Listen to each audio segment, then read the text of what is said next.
you've decided to allow this to count towards your assessment of whether someone should be an accredited investor. But is it, just to clarify for viewers, who gets to decide who's an accredited investor? Is there a national regulatory system, or is it according to the individual institutions like ADDX?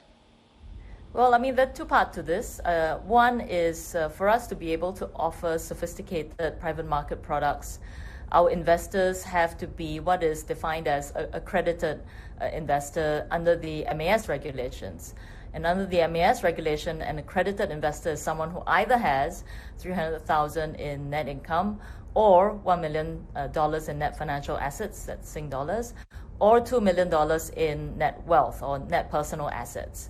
And I think, over time, what we've seen is that net personal assets, different institutions have different interpretations.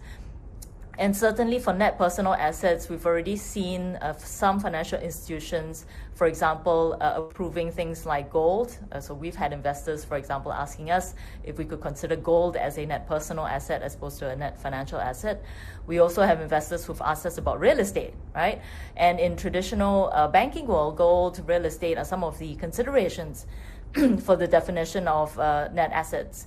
And so when we looked at the space and we looked at the investing space, crypto is becoming, if you believe some of the statistics, anywhere between 30 to 40% of Singaporeans actually have some form of crypto holdings. And crypto is increasingly being seen to be part of the alternative asset class that our investor base is increasingly looking at, and they're looking at their portfolio across traditional alts and crypto.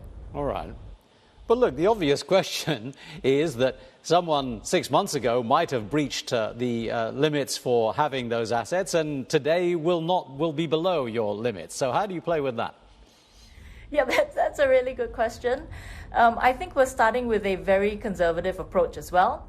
We're looking at coins that have some of the largest market caps, so that would be specifically Bitcoin, Ethereum, and USDC.